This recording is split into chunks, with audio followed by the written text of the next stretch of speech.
Brought to you by Puffin.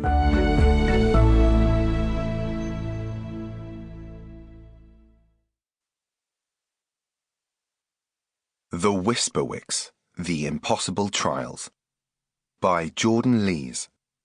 Read by Nathaniel Curtis.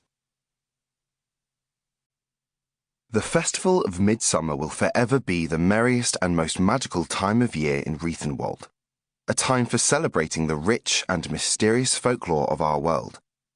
Magic forged at Midsummer is the strongest and truest of all magic, both fair and foul. The Book of Barely Believable Stories, Mildred Fogg. Chapter 1. With the Strange Parade. The parade came the first night of Midsummer, beneath the blossoming bonewoods and a smoky moon. Clarice Songwood sat on the front steps, knees drawn beneath her chin and her face trapped in a scowl. Her older brother was being mean again, and she refused to go inside until he was properly punished, ideally shipped off to a boarding school for horrible boys. Even as darkness set in and the day's warmth slipped away, Clarice could not be coaxed home. "I'll just leave this here then," said Mum. She set a mug of hot treacle tea on the stone step beside Clarice, where its sweet smoke climbed upwards and made Clarice's mouth water. Still, Clarice only took her first sip when her mother had gone.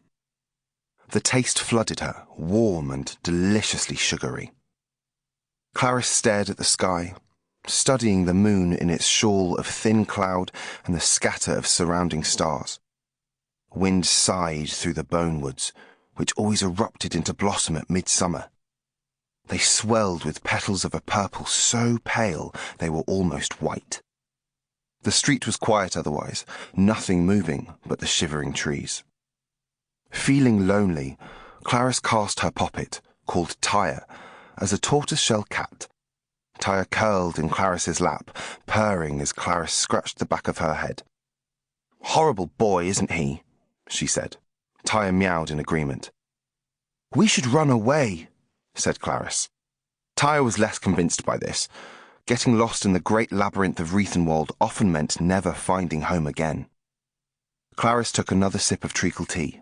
Mum really knew how to hit the spot. She could wander the entire labyrinth and never find anything that tasted so good. Then she heard the drum. At first, it was a deep, steady beat, like a great heart pulsing from the depths of the earth itself.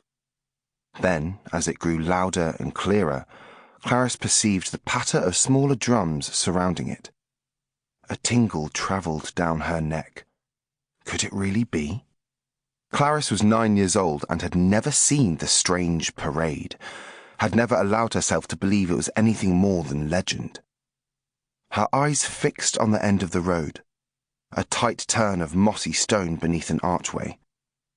The drumming grew. Clarice rose, her heart chattering, while Tyre meowed nervously in her arms. The parade came. First was the drum major. He had long, sinewy limbs and wore a regimental coat and cape, twirling a bonewood baton as he danced at the head of the column. Embers spouted from the baton with every flourish, forming cartwheels of fiery specks.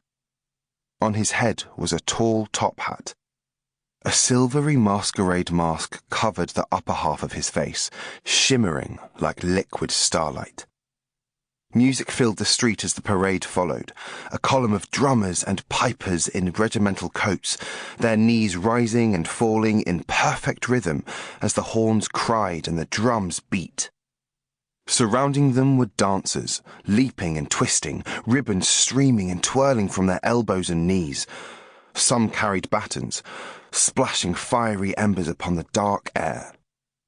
All were masked. It was a spectacle marching straight from a dream. By now, others had joined Clarice on the street, whooping children in nightcaps and grown-ups baffled and astonished. Poppets cast as stags, their antlers festooned with ribbons, hauled wagons from which masked men... Sample complete. Ready to continue?